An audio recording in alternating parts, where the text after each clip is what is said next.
Ils sont tous liés à des zones d'opération situées dans l'ouest, notamment la zone 51. Des drones non identifiés ont envahi la Belgique, des centrales nucléaires, des bases militaires et ont même provoqué la fermeture d'aéroports.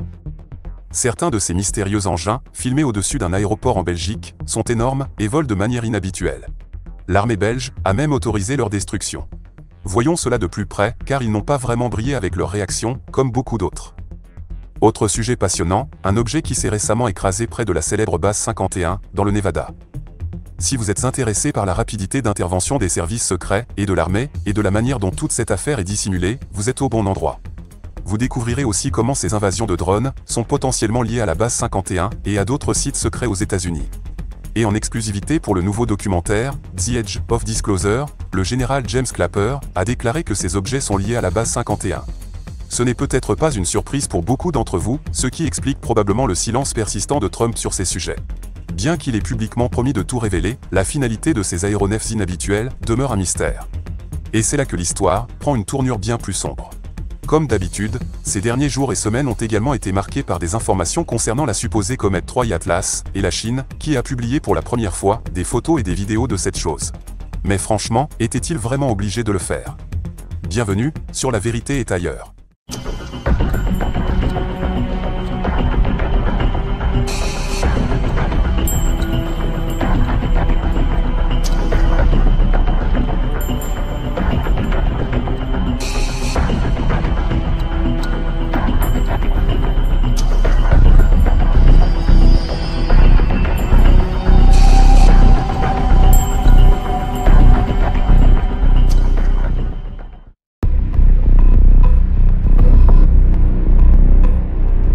Vous connaissez tous très bien les histoires d'ovnis écrasés à travers le monde. Roswell, Virginia, et nous avons plusieurs cas en provenance de Russie, et notamment en Sibérie. Dans de nombreux endroits du monde, on entend parler de crashs d'engins inhabituels et d'équipes spécialisées chargées de récupérer les débris et de cacher la vérité au public. Une version officielle est donc ainsi mise en place. Les nouvelles histoires révélées sont généralement un peu anciennes. Et nous n'avons pas souvent l'occasion de découvrir quelque chose de nouveau et de récent. Et la prochaine histoire serait probablement restée totalement inconnue si le crash suivant ne s'était pas produit récemment, le 23 septembre dernier. Un objet s'est écrasé sur un terrain public, en dehors des limites de la base 51.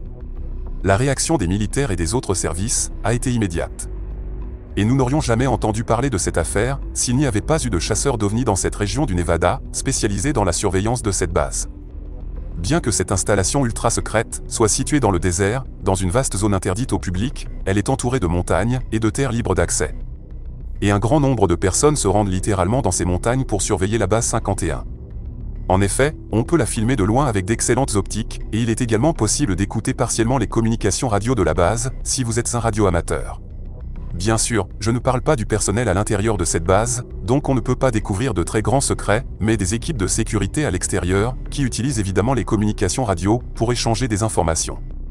Et même si vous les écoutiez tous les jours, il serait rare d'entendre quelque chose d'intéressant. Mais lorsqu'un événement extraordinaire se produit, comme celui du 23 septembre, l'histoire se complique. Récemment, la chaîne d'information de Las Vegas pour laquelle travaille George Knapp, a publié un reportage complet sur le sujet et sur les personnes qui ont mené l'enquête. Un exemple classique, digne d'un manuel sur le fonctionnement des services secrets. En effet, des radioamateurs ont intercepté les communications de sécurité de la base, en pleine nuit, ce qui a rapidement pris une tournure très sérieuse. Ils ont annoncé avoir perdu la communication, asset. Asset est un mot anglais qui signifie littéralement « propriété ». Mais dans ce contexte, il est utilisé pour désigner une personne, ou quelque chose de très important. La base entière a été immédiatement bouclée, et des équipes ont été dépêchées sur place, pour récupérer les débris d'un matériel important détruit. L'objet en question a été identifié et répertorié. Des discussions ont eu lieu concernant la sécurisation de la base. C'était le sujet principal. Et pour étouffer l'affaire, un drone a été utilisé. D'après les informations recueillies lors des échanges avec le service de sécurité de cette base, il a été question de ceci. Avis à toutes les patrouilles à pied. Présence d'un drone sans pilote avec armement. Le drone s'est écrasé dans une vallée, à environ 42 km de la base 51. Cette zone, située à l'extérieur de la base, est normalement accessible au public et fait donc l'objet d'une surveillance régulière. Les personnes qui surveillent habituellement les activités de la base se sont précipitées vers le lieu du crash, mais à chaque route d'accès, ils se sont heurtés à un barrage routier dressé par la police locale et les forces de sécurité de l'armée. Un hélicoptère militaire est même arrivé sur les lieux avec une nacelle pour récupérer les restes de l'engin écrasé. L'opération de récupération des débris a duré plusieurs jours. Et des gens ont réussi à prendre des photos en plein désert à proximité du lieu du crash. Après quelques jours, l'armée s'est retirée des lieux et l'accès à la zone a de nouveau été autorisé. Et maintenant, il est très intéressant de voir comment ce genre de dissimulation peut être mis en œuvre. D'après les témoins, il semblerait que l'armée, ou qui que ce soit d'autre, ait falsifié le site du crash en créant un faux emplacement qu'ils ont creusé et ensuite recouvert d'une nouvelle couche de terre. Mais comme ce n'était pas du tout le véritable lieu du crash, le site exact fut rapidement découvert. Le crash de cet aéronef inconnu nécessita même la création d'une nouvelle route d'accès à travers le désert, et en quelques jours seulement. Un lieu où des buissons et des cactus avaient été brûlés, et c'est précisément à cet endroit précis que plusieurs fragments très intéressants ont été découverts et sont en attente d'analyse. Autrement, dans le cas de crash non ciblé, il est presque impossible de récupérer tous les fragments, même les plus petits morceaux de technologie. Et vous savez ce qu'ils font après? Ils ratissent tout au peigne fin, allant même jusqu'à déterrer la couche superficielle du sol pour l'emporter avec eux. Et pour brouiller les pistes, à l'endroit précis du crash, ils mettent ensuite des débris d'autres choses, comme par exemple les morceaux d'un vieil avion. Alors même si vous les trouvez, il ne s'agira que d'un amas de débris sans importance. Et il semble que ce soit exactement ce qui s'est passé. L'armée a officiellement reconnu l'événement, mais seulement comme un incident où un avion militaire s'est écrasé sans faire de victimes humaines, et a indiqué qu'une procédure de récupération des débris avait été lancée. Et c'est tout. Ils n'ont rien mentionné de plus. Et évidemment, l'armée n'aurait fait aucune annonce si l'incident s'était produit à l'intérieur de la base 51. Maintenant, qu'est-ce qui s'est écrasé ici? Je ne pense pas qu'il s'agisse d'extraterrestres comme à Roswell, mais plutôt d'engins issus de programmes secrets qui sont généralement développés dans des endroits comme celui-ci. Quant à moi, j'ai une idée sur la forme que pourrait avoir cet engin. En effet, depuis des années, des passionnés suivent la base 51 depuis des distances considérables, grâce à des systèmes optiques très puissants. Et c'est précisément pour cette raison que très peu de choses se passent ici en surface. Cependant, au fil des ans, des engins de ce type ont déjà été observés à plusieurs reprises sur des sites d'essai. Notamment des avions dotés de ce type de fuselage, qui reposent sur ces plateformes spécialement conçues. Cette technique est utilisée pour tester la réflexion radar de ces avions. De cette manière, ils testent les caractéristiques de furtivité des matériaux et des coques provenant de divers endroits. Ces avions furtifs ressemblent souvent à ceux-ci, et nous ne savons presque rien à leur sujet. Le plus similaire, avec ces formes, est la récente annonce de Lockheed concernant une sorte d'avion sans pilote, plus précisément un drone de combat autonome, baptisé Vectis. Un drone dont la forme et l'apparence des matériaux rappellent un peu ce type d'engin. Alors, un prototype similaire s'est-il écrasé lors d'essais de vol? Ou s'agit-il de quelque chose de beaucoup plus sophistiqué?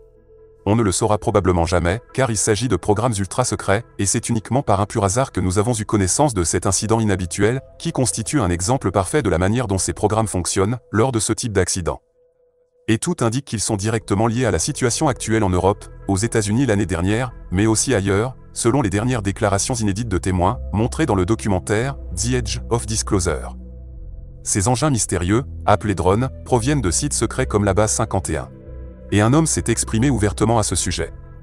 Pour ceux qui ne le connaissent pas et ignorent l'importance de ce général, James Clapper est l'ancien directeur du renseignement national sous Obama, jusqu'en janvier 2017.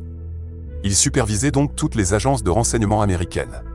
Avant même de telles déclarations, nombreux étaient ceux qui spéculaient, y compris moi, dans des vidéos précédentes, qu'une partie de ces phénomènes était certainement d'origine américaine et provenait de leurs programmes secrets. Et maintenant, nous avons une confirmation très concrète et la principale raison du silence de Trump. Malgré ses promesses de tout révéler, il ne peut tout simplement pas le faire, car ce sont principalement leurs avions qui harcèlent l'Europe, et notamment la Belgique ces derniers temps. Et pourquoi font-ils cela? Eh bien, il y a de nombreuses raisons que j'aborderai juste après, car vous allez maintenant voir de quel type d'aéronef il s'agit. Ils ont résisté à la détection et à la destruction pendant des mois, et leur origine reste inconnue. Mais d'après la dernière vidéo en provenance de Belgique, ce sont des engins de grande taille. Récemment, toute la Belgique a donc été envahie de drones non identifiés. Ces drones ont survolé plusieurs aéroports et ont été aperçus au-dessus de bases militaires, dont une contenant des armes nucléaires, et même près de la base aérienne de Floren, où sont basés des F-35 de l'armée belge. L'armée allemande a même dépêché des unités anti-drones en renfort. Ces incidents majeurs ont conduit les autorités belges à évoquer la possibilité d'activer l'article 4 du traité de l'OTAN. Cette activation entraînerait l'application de ce protocole à tous les pays membres. Certes, cet article n'a pas encore été activé, mais la question a été sérieusement envisagée face à l'ampleur des survols de ces objets au-dessus de leurs bases militaires et de leurs aéroports. des objets de taille énorme.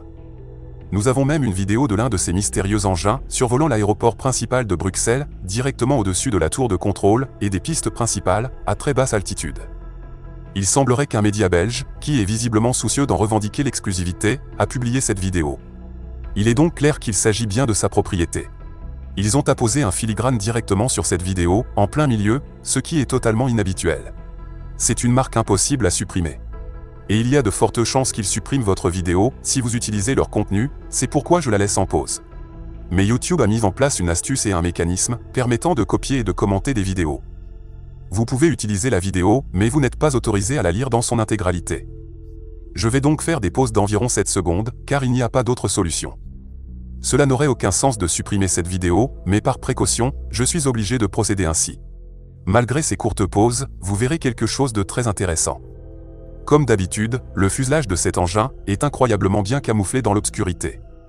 Mais grâce à ces feux de signalisation, qui suscitent la curiosité, une configuration similaire à celle des avions et des hélicoptères, on peut déjà se rendre compte de sa taille imposante. Difficile de l'estimer précisément, mais il mesure probablement plusieurs dizaines de mètres de long. Et selon mon estimation, il est probablement de la taille d'un jet privé. Dès lors, l'hypothèse d'un drone de loisirs du commerce est écartée. D'après certaines spéculations, la forme réelle de cet engin serait peut-être celle-ci. Quoi qu'il en soit, son comportement est atypique. Il ne se déplace ni comme un avion, ni comme un hélicoptère. Plus étonnant encore, il ne se comporte pas non plus comme un drone, car sa vitesse est trop faible pour générer de la portance. Puis, il effectue une manœuvre cruciale qui nous révèle que cet engin est bien plus étrange que la plupart des gens ne l'imaginent. À un moment donné de cette partie de la vidéo, cet objet s'arrête et change de direction, mais la manière dont il le fait est incroyable, car il le fait sans incliner son axe, contrairement à ce qui se passe lorsqu'un avion, un hélicoptère ou un drone change de position ou de direction. Ces types d'aéronefs, y compris les drones, doivent simplement s'incliner latéralement sous l'effet de la portance des hélices, dans la direction souhaitée. Mais cet engin reste parfaitement aligné. Son inclinaison ne change pas. Si l'on voulait obtenir un tel résultat avec une technologie conventionnelle, cela ne serait possible qu'avec ce type d'hélice. Il s'agit de prototypes d'hélices de type cyclonique, que l'on placerait stratégiquement le long du fuselage, mais ce ne sont pour l'instant que des concepts. De tels mécanismes ne fonctionnent que sur des aéronefs plus petits, c'est-à-dire ce type de drone. Pour un tel monstre, il faudrait évidemment un rotor énorme, et je doute fort que ce soit le cas ici. Donc on épuise rapidement les explications conventionnelles. Au Danemark et en Suède, par exemple, ces aéronefs sont parfois énormes. Ce phénomène est particulièrement visible ici, pour cet objet observé en Belgique. N'est-il pas étrange qu'un appareil aussi imposant, et il est vraiment énorme, soit indétectable par les radars, même avec des hélicoptères et des avions? Impossible de le suivre pour déterminer son origine. Et cela proviendrait de Russie, car l'armée belge a publié des détails très intéressants sur le fonctionnement de son système anti-drone.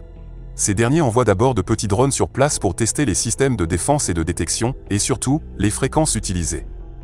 Cette technologie interfère essentiellement avec la connexion radio de l'opérateur, immobilisant ainsi le drone et provoquant son crash. Ce n'est qu'une fois les informations collectées par ces petits drones que ces gros engins entrent en scène et deviennent électroniquement invulnérables et indétectables par les radars. Du moins, c'est ce qui semble se passer, car ces dysfonctionnements de radar restent inexplicables. Autrement, je n'aurais même pas refait de vidéo sur le sujet des drones, aussi grave soit-il en Belgique, si nous n'avions pas reçu cette vidéo en particulier.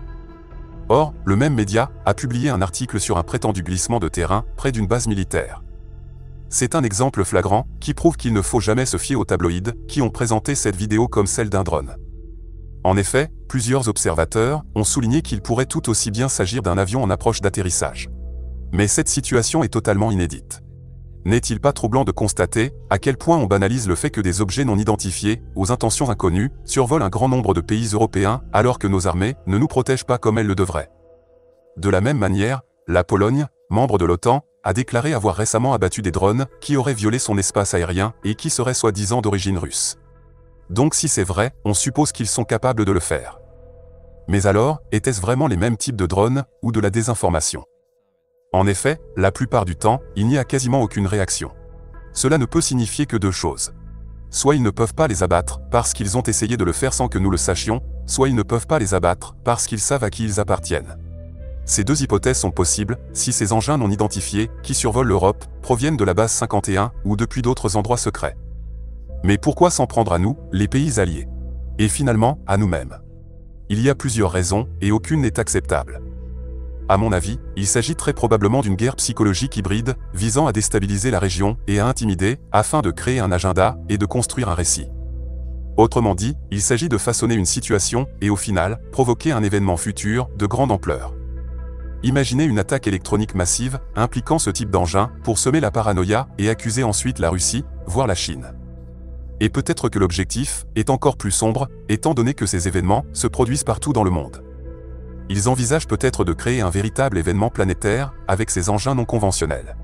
Et tout ceci ne serait qu'une répétition générale. Cela rappelle déjà beaucoup les rumeurs concernant le projet Bluebeam, qui simulerait des menaces venues de l'espace, sous la forme d'une invasion de vaisseaux spatiaux extraterrestres. Mais il existe une autre explication possible. Il peut s'agir d'une guerre hybride secrète, entre plusieurs factions, parfois même en conflit direct.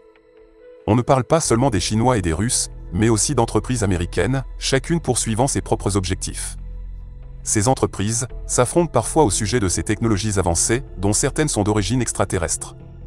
Toutes ces entreprises pourraient se battre pour obtenir des faveurs futures, démontrant ainsi leur puissance et leur technologie de pointe. Ils se battent pour leur avenir, et cela implique des sommes d'argent considérables. Et c'est précisément pourquoi Trump garde le silence et refuse d'admettre que ces engins pourraient provenir de la base 51 lorsqu'ils agissent ainsi contre leurs alliés, mais aussi contre leurs propres forces armées américaines. S'il s'agit de ce genre de choses, les responsables méritent des contrats de plusieurs millions de dollars pour les 100, voire 200 prochaines années. Si c'est une démonstration de l'invulnérabilité de leur technologie face aux technologies militaires conventionnelles, alors ils ont parfaitement réussi. Contrairement à d'autres endroits en Belgique et aux Pays-Bas, je n'ai rien remarqué d'autre d'étrange que ces soi-disant drones. Autrement dit, je n'ai aperçu aucun autre ovni classique. Par conséquent, en ce qui concerne ce genre de phénomène, je n'envisagerai pas l'hypothèse extraterrestre, sauf peut-être pour l'option la plus étrange, que j'ai déjà évoquée dans des vidéos précédentes, le mimétisme. Un vaisseau spatial extraterrestre, qui se ferait passer pour autre chose. Au vu des derniers témoignages, l'incident survenu à la base 51 est un cas pour lequel je pense que nous pouvons librement privilégier ce genre d'explication rationnelle. Et ceux qui font ça n'ont certainement aucune bonne intention. Je suis sûr que vous le savez tous maintenant. Je ne vois vraiment pas comment et à qui cela pourrait être bénéfique, sauf à ceux qui ont un agenda caché dans ces affaires. Et je le répète, non, ce ne sont pas les Russes. Si c'était la Russie, soyez assurés que des missiles survoleraient déjà la Belgique pour tenter de détruire des cibles et d'en faire des trophées, comme en Pologne. Il s'agit d'une toute autre affaire. Une chose très exotique, qui se cache dans l'ombre. Et croyez-vous vraiment que les armées européennes ne disposent pas de caméras nocturnes et thermiques, ni de systèmes d'optique avancés, pour filmer ces phénomènes dans l'obscurité? Demandez-vous pourquoi elles ne montrent rien, alors qu'elles se fient uniquement aux civils sur le terrain, qui par ailleurs, filment ces mêmes drones. Une crise majeure se déroule actuellement en Europe, et son déroulement est révélateur. Cela ne s'arrêtera pas. Tout porte à croire que cela mène quelque part, mais où exactement? C'est plus difficile à dire. Mais comme d'habitude, je continuerai à suivre ce sujet, et tout semble indiquer que ces apparitions vont continuer. Pour conclure cette vidéo, je vous propose maintenant un autre sujet d'actualité, avec des nouvelles concernant un sujet qui intéresse encore beaucoup d'entre vous, la comète Troy Atlas. Nous avons de nouvelles informations intéressantes.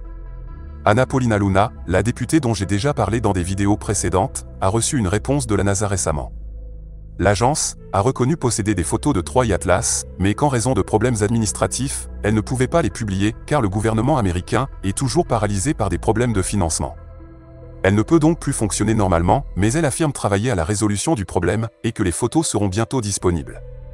Mais honnêtement, à votre place, je ne miserai pas trop sur la NASA, car nous risquons fortement de recevoir des informations techniques de mauvaise qualité, pixelisées et inexploitables, comme celles que nous avons reçues de la Chine, qui a enfin publié des informations sur Troy Atlas. Des images de la sonde chinoise, Tianwen-1, qui est en orbite autour de Mars depuis 2021. Et nous avons obtenu cette image, c'est-à-dire un fichier GIF, créé à partir de plusieurs images fixes, où l'on voit quelques pixels se déplacer dans l'espace. Franchement, il aurait mieux valu qu'il ne publie rien, car j'ai déjà vu de meilleurs graphismes dans des jeux vidéo du siècle dernier. Mais soyons un peu plus indulgents envers la Chine. On pourrait dire que la caméra de cette sonde n'était pas conçue pour observer l'espace, mais plutôt Mars. Mais quand même, on est en 2025, et il publie quelques ridicules pixels comme ça. C'est pire que ceux que recherchaient les astronomes amateurs. Mais revenons brièvement sur la NASA. Le dernier espoir réside dans la capacité de leurs optiques de haute qualité à capturer davantage de détails. La caméra en haute résolution, iRISE, embarquée sur l'orbiteur Mars Reconnaissance Orbiter, serait par ailleurs capable de telles prouesses. C'est en effet l'instrument d'imagerie le plus puissant jamais envoyé autour de Mars par la NASA. Certes, elle n'est pas spécifiquement conçue pour l'observation de l'espace, mais malgré cela, on obtient des résultats remarquables en photographie spatiale. Et lorsqu'elle photographie l'univers, on obtient des résultats comme celui-ci. Depuis la planète Mars, la caméra iRISE a pris cette photo de la Terre et de la Lune, à une distance de 142 millions de kilomètres, en 2007. C'est une photo qui est véritablement impressionnante. En comparaison, la supposée comète Troy Atlas, qui était très brillante au moment de cette prise de vue, se trouvait à environ 28 millions de kilomètres de Mars. Bien sûr, à cette distance, et dans l'immensité noire de l'espace, nous ne pouvons pas très bien distinguer Troy Atlas, un objet plus petit, qui ne mesure que quelques kilomètres d'envergure. Et à mon avis, peu importe le temps qu'il faudra attendre pour voir les photos prises par la NASA, je pense qu'on finira par avoir quelque chose d'un peu mieux que les images que la Chine a publiées. Une image dans ce style. Il s'agit de l'exemple d'une comète, photographiée par la caméra en haute résolution de l'orbiteur martien. L'image est assez bonne, mais l'objet est toujours très éloigné et on ne distingue aucun détail. Ou dans le meilleur des cas, d'une image comme celle-ci. Mais on n'obtiendra certainement pas ce genre d'image aussi incroyable, où la forme de Troy Atlas serait clairement visible, avec autant de détails. Il est donc peu probable qu'elle soit publiée. Peut-être à cause de défaillances techniques de certains équipements, mais plutôt à cause d'une possible dissimulation de la NASA, ce qui est malheureusement souvent le cas dans ce genre d'affaires. En effet, cet objet a encore révélé de nouvelles anomalies très étranges. Non seulement il a changé de direction, mais il a accéléré. Une accélération dite non gravitationnelle, jugée très étrange par les astronomes. Cela signifie que l'augmentation de sa vitesse et son changement de trajectoire ne s'expliquent pas uniquement par l'attraction du Soleil et des planètes. Pour le moment, personne ne peut encore expliquer comment il a accéléré et pourquoi il n'a pas développé une queue classique de comète lors de cette accélération. Au lieu de cela, comme le dit Avi Loeb, les scientifiques ont observé jusqu'à 7 mystérieux jets de matière provenant de la structure de cette prétendue comète. Bien sûr, il pourrait peut-être s'agir d'éruptions naturelles de matière, provenant de la surface, mais cela ne suffit toujours pas à expliquer cette forte accélération à elle seule. Et comme vous l'avez deviné, j'en arrive maintenant à l'explication fantastique, c'est-à-dire l'hypothèse qu'il pourrait aussi s'agir de toute autre chose. Par exemple, comme l'a suggéré Avi Loeb, des propulseurs de manœuvre qui modifieraient la trajectoire d'un objet artificiel.